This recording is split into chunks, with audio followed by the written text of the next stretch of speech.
Good morning. Welcome to First Parish in Framingham. I'm Elizabeth Murphy, your ministerial intern, and it's a joy to gather for worship on this brisk spring morning with each of you. Welcome to all here in the meeting house, as well as those joining us on Zoom or via live stream today. First Parish Framingham is a Unitarian Universalist welcoming congregation. We live out to this title by welcoming and celebrating you, whomever you are, whomever you love, no matter the color of your skin, your abilities, your culture, or your beliefs. Love has held this congregation together since 1701.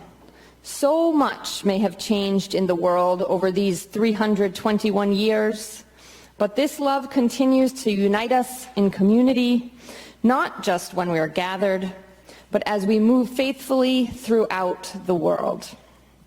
We welcome you exactly as you are today to join us in building upon this legacy. And now I invite Leslie Simpson to light the chalice for us.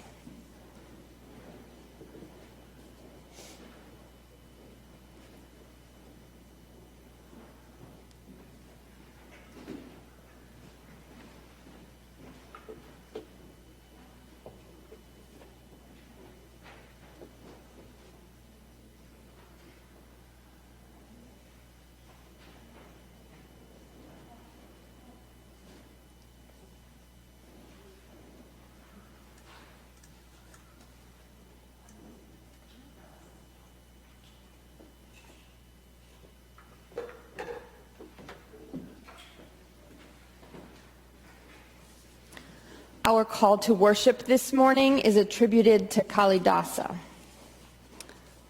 Look to this day, for it is life, the very life of life. In its brief course lie all the verities and realities of your existence, the bliss of growth, the glory of action, the splendor of beauty. For yesterday is but a dream, and tomorrow is only a vision. But today, well lived, makes every yesterday a dream of happiness, and every tomorrow a vision of hope. Look well, therefore, to this day. And now the choir will perform our first hymn, A Sacred Place Need Not Have Walls, with lyrics written by Deborah Du Bordeaux, which are in your order of service.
Oh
choir will now sing our song of affirmation, and then we invite the congregation to join in with the words of affirmation printed in your order of service.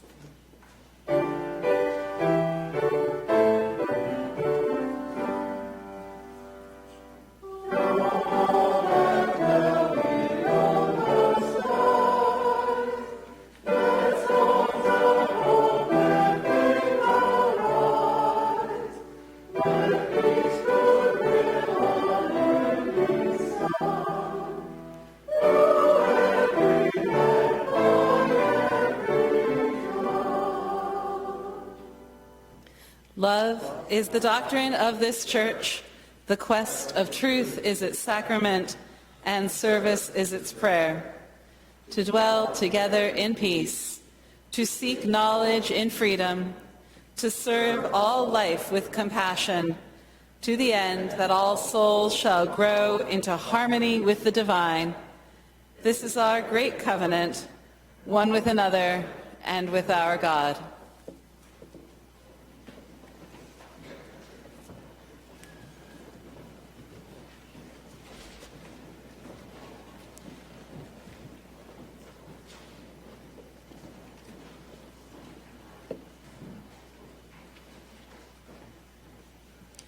The story this morning is a famous parable of the Buddhist faith tradition called the parable of the mustard seed.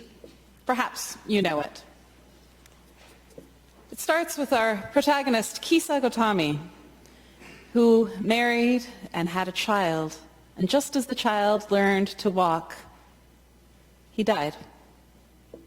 And unwilling to accept his death, she carried his body from neighbor to neighbor and begged for someone to give her medicine or some miracle to bring him back to life. One of her neighbors told her to go and seek the Buddha, located nearby, and ask him if he had a way to bring her son back to life. Bringing the body along with her, Kisa found Buddha and pleaded with him to help her bring her son back to life.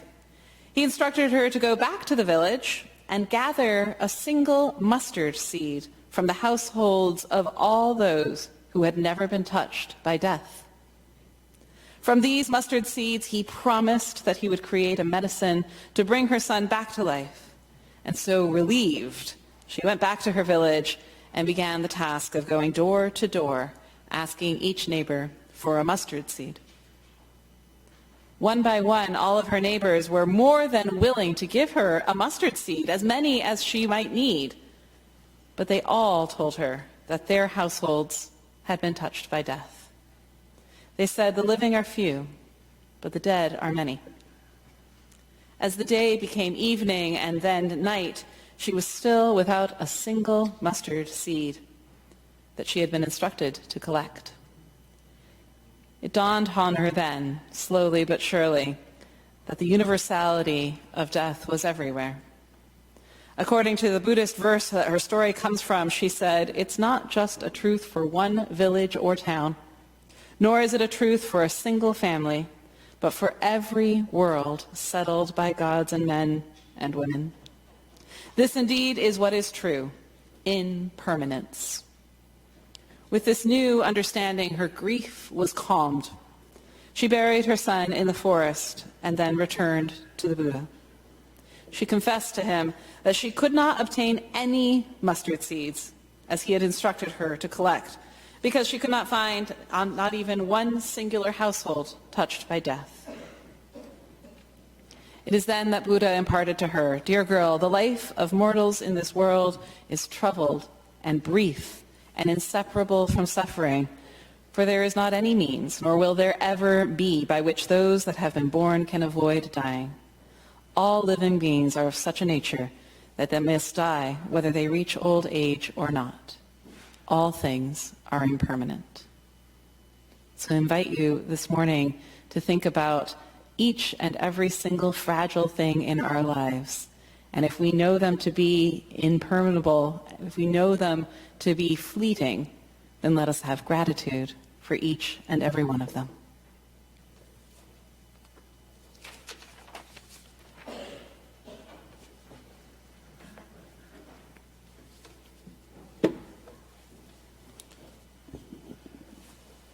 This is the time in our service that we set aside for sharing of the things which weigh deepest on our hearts. It seems as though there is all joy to be shared this morning. From Tina, we have this joy. She writes that we have a new grandson, Winston Highland Henderson, born 1 week ago. Dave, are you here? Hey, there you are. Dave writes, I am attending the first Sunday service when not scheduled to work on a Sunday for over 3 years. It is nice to be back in my spiritual home with everyone. This from Diane. I am celebrating the blessing of extended time with a friend who is recovering from a long, grave illness. This joy from Ben, who writes, happy to be back at First Parish. And 2 joys from Valerie. The first is that Mike and I will be celebrating our 19th wedding anniversary on Tuesday. Valerie also celebrated her 17th anniversary of her stem cell transplant on April 1st. And we light one final candle this morning for all of the joys and all of the sorrows too great to share.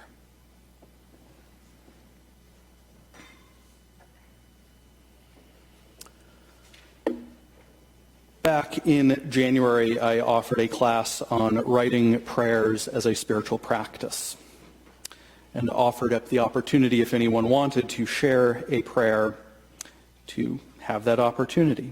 Elizabeth McDonald will share our prayer with us this morning. She was one of the students.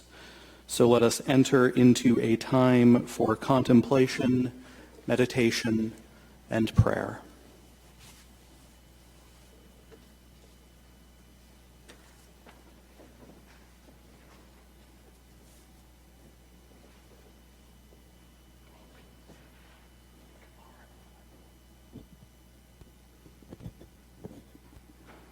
God is in the sound of the wind through the trees. Is there any sound so majestic and subtle? The wind, perceptible through listening, reveals thousands of messages on leaves, dancing and falling to their celebration of change. Without evidence from where the wind emerges or to where it goes, the sound rises and falls of its own volition, renewed again and again. When the sound falters, I wait expectantly for its return. At times it doesn't, leaving me momentarily bereft in the silence, listening to my own heartbeat. But I'm comforted when the March winds howl, loud and insistent, demanding but uplifting, blowing what leaves remain from the autumn around the corner into a new beginning. Long absent winged neighbors return to their feeders. Trees awaken and sprout new buds.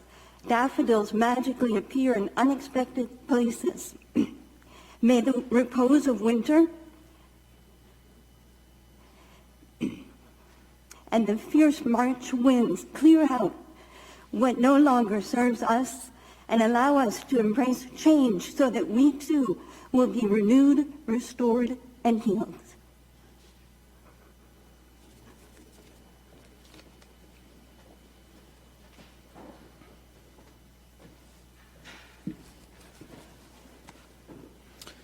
We continue, O Spirit of life and love, help us to pay attention to the other hearts that are hurting, those who are ill and healing, especially Marianne and Daryl, all those infected by COVID and now living with long-haul COVID. Turn our attention to those who are mourning, those who go without. Empower us to be compassionate to those who struggle with addiction.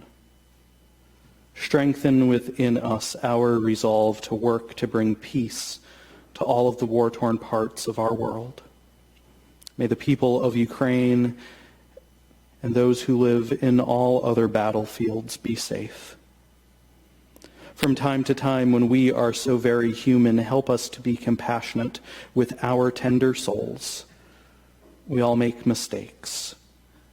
We all put up barriers between us and others. Remind us that there is time to rebuild our relationships. May all that is holy hear these our prayers. And let us now enter into a time of quiet so that we might rest or listen or simply do absolutely nothing for 1 minute.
The ongoing work of this congregation in these walls and beyond them depends on your generosity.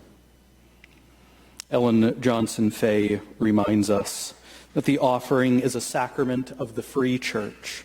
It is supported by the voluntary generosity of all who join with us. The offering will now be given and received in grateful appreciation of our shared hopes and values.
The choir will now sing our children and teachers to religious exploration.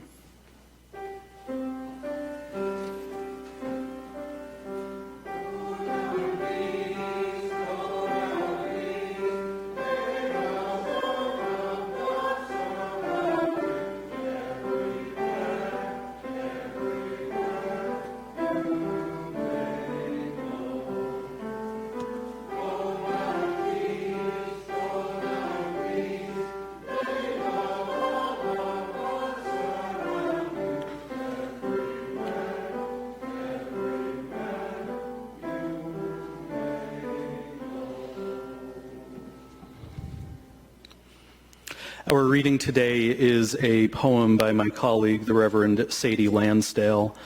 Reverend Lansdale serves our UU Church of Greensboro, North Carolina. This poem is written and inspired by the story that we heard earlier. After Kisugatami by Sadie Lansdale. Of course, the teacher did not tell her that she was not alone. He did not say that at least she had had a child. At least she had become a mother. And some people never get even that. He knew better than to say the words, well, at least, in the presence of a broken heart. He knew better than to tell her to hold other people's problems close to her chest, like a shield. He knew that to instruct someone in the meaning of their own sorrow is to twist the knife. He only said, "Darling, I know that your heart hurts. You are pleading for medicine, for a miracle, for death to give your son back. So go and bring to me a mustard seed from a home where death has not visited." And when she had gone, when she had walked the lonely road far enough away that she could not hear, he whispered, "Darling, at those doors you will find no home where death has not visited. If you enter at those tables, you will learn that, yes, there is medicine, even when there is no cure."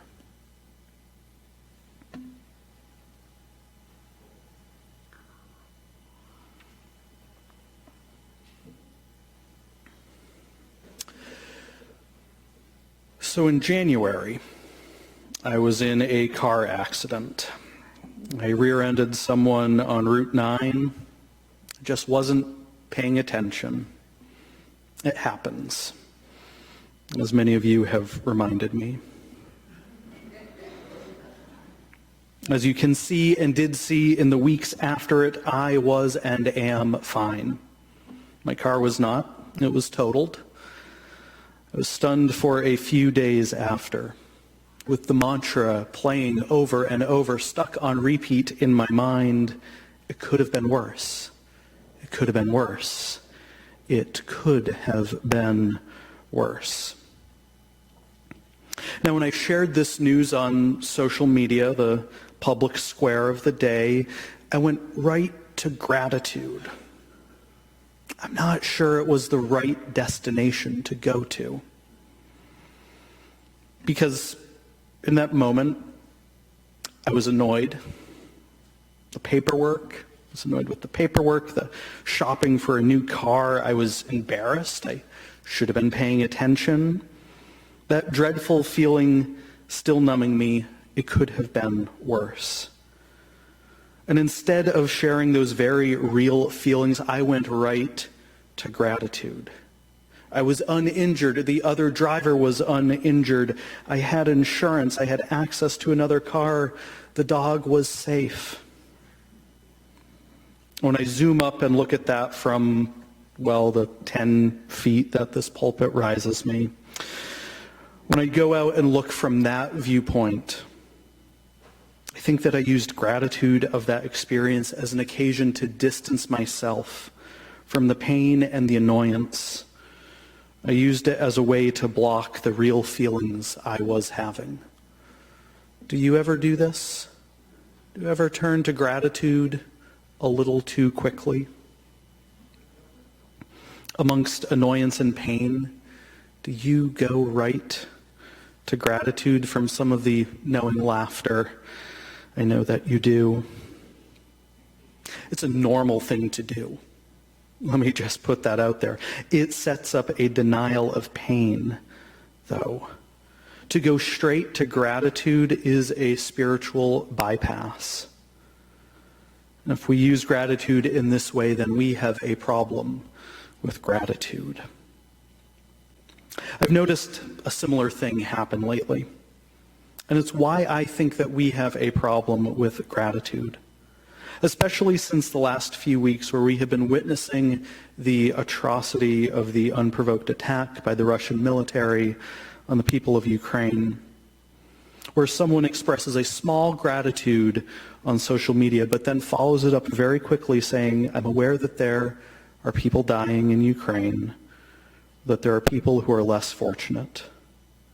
This shrinks their small gratitude so small that there doesn't seem to be anything that they can hold on to.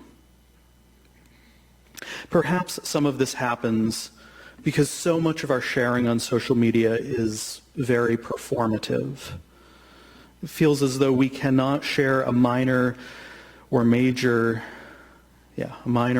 gratitude or our minor sorrows without soon thereafter proving that, yes, we are aware that so many go without, or that so many are suffering, or yes, that our climate is changing, that we are drastically altering the world, or that someday we will die. That is all true. That is all still there. Sharing our gratitude and feeling joy does not change that. But sharing our joy and feeling gratitude might make our lives better. Do we need to add to the salty tears and the sweat right now? Do we need to add that to the sweetness that we feel in life, to the nectar of gratitude? The body physically needs both sugar and salt, and I think it needs them in balance. I'm no physician, but I'm gonna say that's true. The body mentally, spiritually, emotionally needs both joy and sorrow, gratitude for what we have, and compassion for those who are suffering. Often, I wonder if we minimize our own suffering and put its alleviation off because we feel that there is so much else to do in the world. Do we feel as though we cannot embrace joy? We cannot tend to our own wounds and complaints until all the puppies are fed or until there is peace in all of the war-torn parts of our world. If we wait until that day when all of the greater work is done, then yes, it is too late for us to feel that joy. Yes, share the small things and the big things that you are grateful for. Maybe we don't share our joys or complaints because we compare them to others' suffering, and it doesn't feel equal to other joys or suffering. Ranking our experiences is supremacy thinking. A gratitude like, I'm so glad I have clean water because people elsewhere don't, feels actually violent. Those other people did not consent to be compared to you. Yes, it is a miracle that you have clean water, but your gratitude does not change anything for the people who don't. You can celebrate the miracle that is clean water all by itself, and you can also acknowledge the suffering that is poor quality drinking water, just maybe not next to each other like that. Each joy or sorrow, each gratitude or suffering exists on an axis of human need, just at different volumes or magnitudes. Food is a human need. Famine is on one end. Joy about a gourmet meal may be on the other. Connection is a human need. A friend waving as they drive by may be a minor joy. A business trip away from family and pets may be a minor suffering. Celebrating a wedding may be a major joy. And a loved one dying or distancing themselves may be major suffering. Maybe we don't share those minor things because we don't have a good container for sharing them, especially when we feel that a minor inconvenience pales in comparison to what is happening elsewhere in the world. We share our minor sorrows, sometimes aware that it could have been worse. Yes, it could have been worse, but it wasn't. We share our minor gratitudes aware that it may have been worse. Yes, but it wasn't. When we add too much sorrow and salt, we can't taste the sweetness. How is it that you share your gratitudes? Are you unabashedly grateful, or do you engage in comparative gratitudes? Unabashed gratitude may be better. Comparative gratitudes may be harmful. When I was sharing a first draft of this sermon with my preaching workshop group, I misspoke and blurred together comparative gratitudes as comparitudes. The neologism then stuck in that group, so I'll use that throughout. Comparitudes were taught to us at a very young age when the people who raised us said, "Finish all your broccoli. There are children starving in insert country or town here." Or when they said, "If you don't pick up your toys, I'll ship them off to a kid who would appreciate them." Gratitude as a threat, be grateful or else. I'm not a parent, I acknowledge that, so I don't know fully what is behind those statements, but I can imagine it comes from a place of deep frustration. Comparitudes make the suffering one a monolith. We reduce them to a single story of their suffering: the widow, the refugee, the ignored, the injured, the homeless, the ill, the cancer patient. We focus only on the suffering. We deny them their gratitude and their joy. Think about the video that went viral a few weeks ago of a little girl in a bomb shelter in Ukraine singing that song from Frozen, "Let It Go." Joy in spite of it all. A singer. We should embrace unabashed gratitude because it is beautiful. No matter what it is, no matter the magnitude of it, unabashed gratitude, though you have considered all of the possibilities. Unabashed gratitude looks like rejoicing in the smallest of things or the largest of things without comparison. Just letting a joy be a joy without comparison or awareness that it is going away. Well, maybe. The awareness that it could go away for you may be what helps you be unabashedly grateful. No, not awareness that it has gone away for others. That is comparison. Awareness that it is passing for you. It will sometimes slip from your fingers, and the grains of sand will be scattered with the wind. Yes, you could pick up the sand again, but it will not be the same. It won't be the same handful of sand ever again. Each passing handful, a different collection of sand. This is my challenge. I love New England fall. I love the crisp air. I love the colors of the leaves. And sometimes as I enjoy it, I remember the lackluster Kansas falls. I remember the 3 days of fall I would get each year in Texas as well. I love the fall, while in the back of my mind, I recall that this season is fleeting. If I am lucky, I have 50 falls left in this life. The balance of them still in front of me. Spirit willing. My mind gets distracted. I have to refocus. How can we let things be as they are? Maybe acknowledging the ephemeral nature of it is the thing that makes it beautiful. It adds shading and density to that portrait.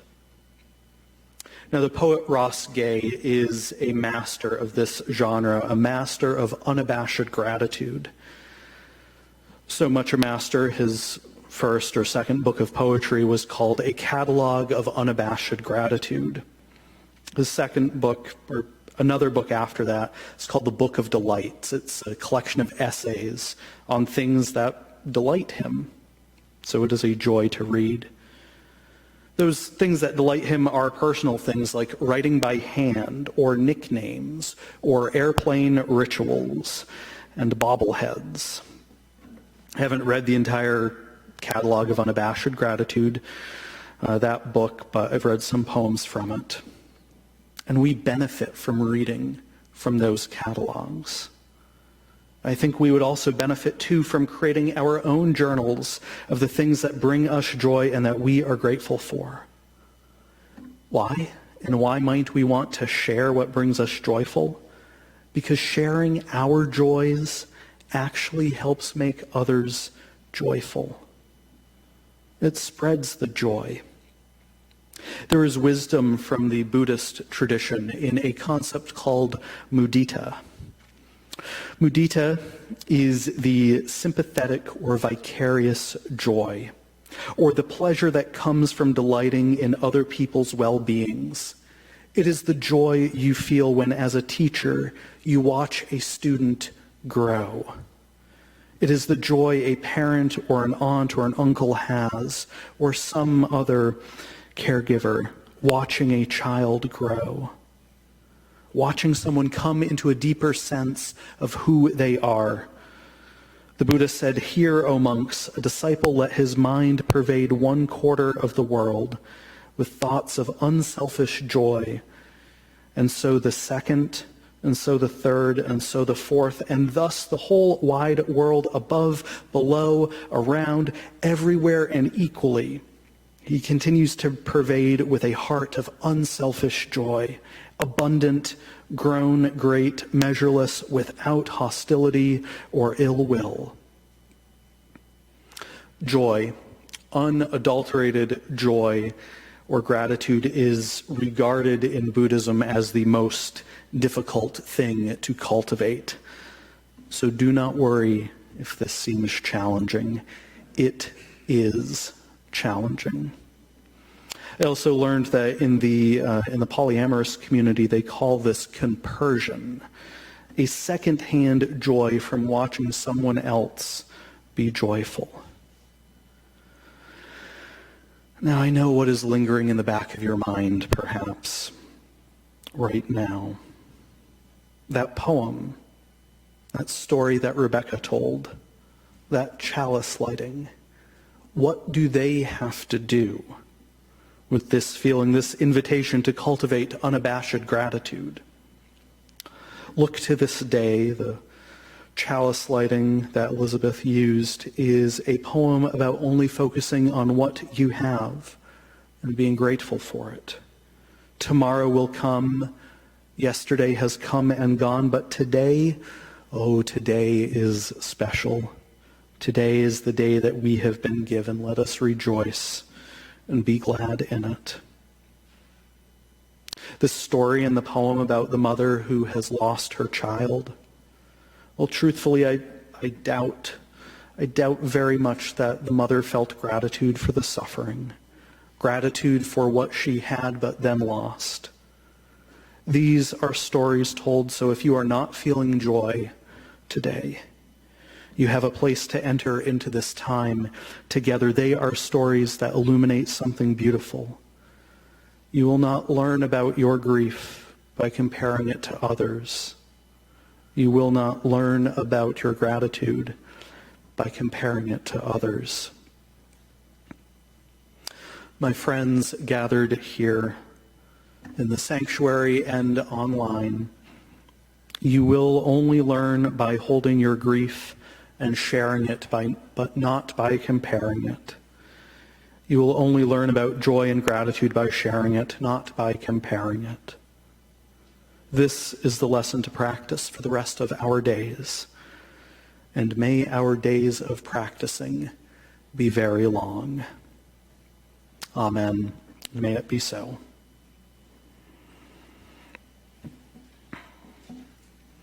The choir will now share and sing, almost combine those two words. They will share our closing hymn, "For All That Is Our Life."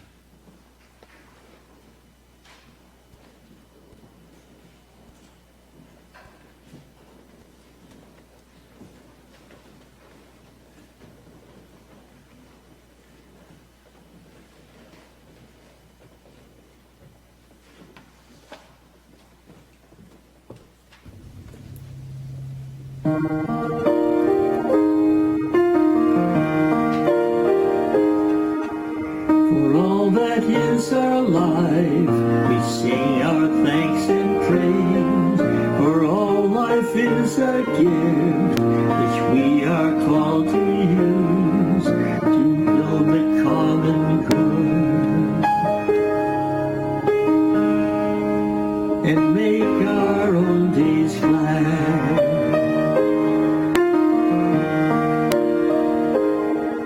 For needs which others serve, for services we give, for work and its rewards, for hours of rest and love, we come with praise and thanks for all that is our life.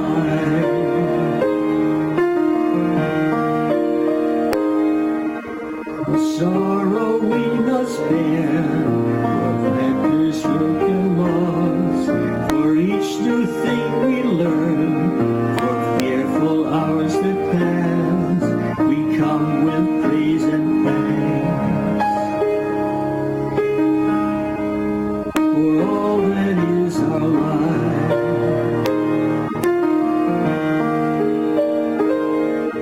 For all that is our life, we sing our thanks and praise. For all life is a gift which we are called to use to build a common good and make our own days glad.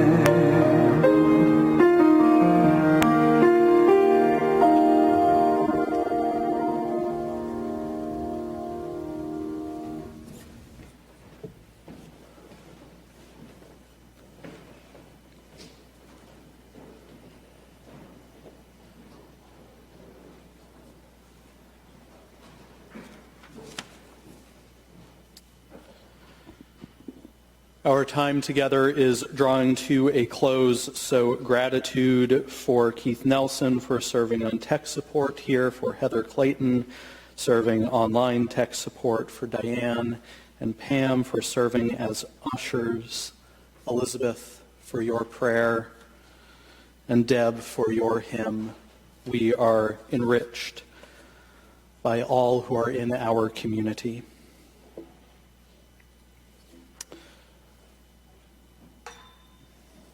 We extinguish our flame, but not the fire of commitment.